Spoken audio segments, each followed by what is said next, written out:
Kerala Blasters എഫ്സിയുടെ യുവതാരമായിട്ടുള്ള ഷഹീഫിന്റെ ഒരു അഭിമുഖം നിങ്ങൾ കണ്ടിട്ടുണ്ടായിരിക്കുമല്ലോ. സത്യം പറഞ്ഞാൽ കേരള ബ്ലാസ്റ്റേഴ്സിന്റെ ഒഫീഷ്യൽ ചാനലിൽ ഇത് അപ്ലോഡ് ചെയ്തിട്ടുണ്ട്.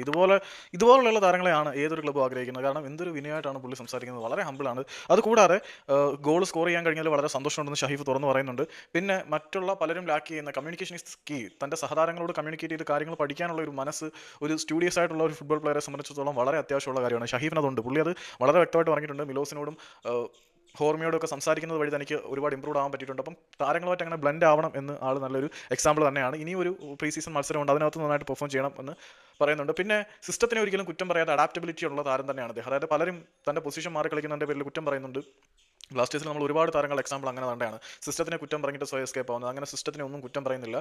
ലെഫ്റ്റ് ബാക്കായിട്ട് കളിക്കുന്ന ആളിനോട് സെൻറ്റർ ബാക്കായിട്ട് കളിക്കാൻ പറയുമ്പം ആ ഒരു പൊസിഷനിൽ കളിക്കുകയും പിന്നീട് മുന്നിലേക്ക് കയറി നിൽക്കാൻ പറയുമ്പോൾ മുന്നിലേക്ക് കയറി പെപ്രയുടെ മനസ്സറിഞ്ഞ് കട്ട് ബാക്ക് ബോൾ പ്രതീക്ഷിച്ച് ഗോൾ സ്കോർ ചെയ്യുകയും ചെയ്ത താരമാണ് ഈ ഷഹീഫ്. ഇതുപോലെ വളരെ ഹമ്പിളായിട്ടുള്ള, അതിനോടൊപ്പം സിസ്റ്റത്തിനെ കുറ്റം പറയാതെ അഡാപ്റ്റബിലിറ്റിയുള്ള ഏത് സിസ്റ്റത്തിനും ഇഴുകി ചേരാൻ കഴിയുന്ന കഠിനാധ്വാനികളായിട്ടുള്ള താരങ്ങളെയാണ് ബ്ലാസ്റ്റേഴ്സിന് എന്നല്ല എല്ലാ ഫുട്ബോൾ ക്ലബിനും ആവശ്യം. ഇതുപോലെ ഒരു താരത്തിനെ കിട്ടിയതിനകത്ത് കേരള ബ്ലാസ്റ്റേഴ്സിന്റെ അധികൃതർക്ക് സന്തോഷിക്കാം. ഏതായാലും ഷഹീഫിന് ഈ വരുന്ന സീസൺ ഒരു മികച്ച സീസണായി മാറട്ടെ എന്ന് നമുക്ക് പ്രാർത്ഥിക്കാം, പ്രത്യാശിക്കാം.